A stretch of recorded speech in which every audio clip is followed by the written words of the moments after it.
Hello, YouTube! And we're back with another deck profile. Today's been a really good day. I'm showing off my AncientGreymon deck profile. A lot of you are going to call this Copium, or Hopium, or mix them together and call it, I don't know, Chopium. But I do believe AncientGreymon can kick ass this format. I've done it in testing. Beats Melga, beats Bloomlord, beats Jessamon. Like, it destroys everything. This deck is a powerhouse. People seriously undervalue it. I believe it's better than War Grey X. The deck is very strong. And we're going to go into the choices, which, by the way, are not much different than when I won in BT9 with it. Because the stuff is the same. It's all the same theory. Because EX3 has basically turned into BT9++. The plus being like Bloomlord and like Jessamon. The rest of the meta is the same. So, and oh, sorry, minus Alphamon, which was an awkward matchup for you anyway. So, if anything, you're doing better. If you guys like the deck profile, like the video, comment, let me know what you think. Subscribe to the notification on the Smash Potatoes. That way you know when all these amazing Digimon videos go live. And we're starting with the eggs. And the eggs here are just, you know, the same eggs as last time. No changes. 4 Demimera. It's just plus 1,000 when you attack a player. It's going to make your AncientGreymon really big. And that's it. Moving on to rookies. like when I said that this deck profile really hasn't changed much, it really hasn't changed much. It hasn't. Really hasn't. We're playing 4 copies of the Piercing Flamemon, because having the Piercing inheritable really comes in handy sometimes. You know, it makes it so if they have a Melga blocker, they can't block with it. They can only block your Blitz Omni. And at that point, their Melga is kind of whatever. Not a big deal. But you're dealing with their Melga anyway before you even do anything. We're playing 4 copies of the Flamemon that revealed top 4 out of Hybrid. We still don't play Takuya, and we still don't play Susanomon. Those cards are still ass, in my opinion, in AncientGreymon. You don't need them. You don't. And we play 4 copies of Flamemon. Reveal top 3 out of Digimon and a Tamer. Hybrid and Tamer.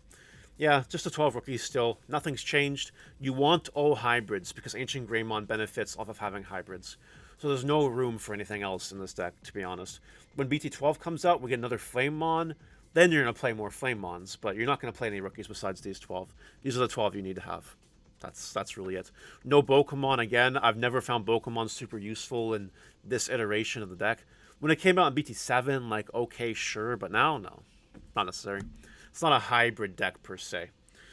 Champions, 4 copies of Promoguni, the best champion in your deck. You can warp into Ancient Grey for 2, and if you do that, it dies. But then when AncientGreymon dies, it floats, so that's nice.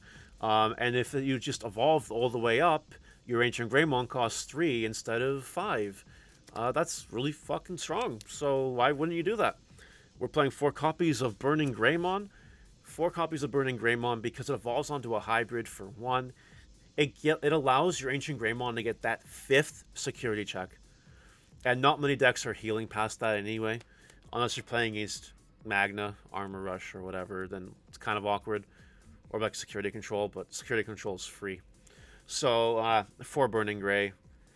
If you can pop something 4,000 or less, maybe sometimes sure it comes up, but not usually.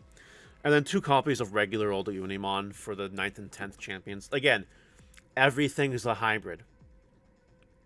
Everything is a hybrid. And yes, you could play Greymon cards too at this point, but don't need them. Your hybrids are more than enough. Evolve is on a Tamer, attack for game. Like, it's really good. Why would you want to play Greymon card over that? Ultimates. We're playing 4 copies of Aldemon. You could read this main box. It doesn't matter. When one of your Digimon with a Tamer and its digital cards evolves in this card, reduced cost by 2.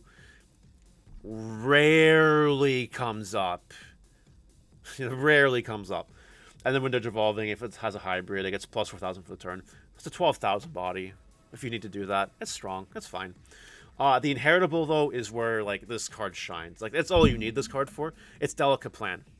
You stick your AncientGreymon on it, it's Delicate Plan. That's, like, Delicate Plan's fine. Flip your Tamers. I don't really care. Unless it's the one of Tommy, I'm probably fine. Or the odd purple Kari. That could be annoying too, but, like, it's fine. A lot of people I find are increasing option counts in certain decks just to kind of combat things, so the delicate plan kind of helps. That's it for ultimates. No need for anything else. We don't need Metal Greymon Ultras mode because we're not like blue source strips not a thing anymore. So, and the other Aldemon is just strictly garbage. Sorry to burst your bubble, but it is. Megas. Ancient Greymon. For those of you that live under a rock and doesn't know what this card does, it's a 13,005 cost to evolve, level 6 Digimon, 3 to evolve if you've got this in the sources. It gets security +1 for every hybrid or Greymon card in your traits. And then on deletion, you get to play a level 4 lower hybrid from your hand. It's kind of cool. Kind of happens. But usually the strat with Ancient Greymon here, the strat is basically evolve Rookie, like evolve Hybrid, evolve Burning Gray, evolve this, and then this is 5 checks. 5 checks. If you don't have the Hybrid for game, you're probably doing it wrong. Smile. That's it for the Megas. We don't need to play anything else. This is Ancient Greymon. We don't need Emperor Greymon. We don't need any of that. We don't need it. Your game plan is deck thin, deck thin, deck thin until you have your Ancient Grey stack, and you punch them in the face, and then you Blitz Omni all over their face. This is one of the changes from my winning deck list. I've upped it to 2 Blitz Omni. The reason for that is because Blitz Omni is actually a little more important in EX3 than it was in BT9. And that's it. That's the only reason why.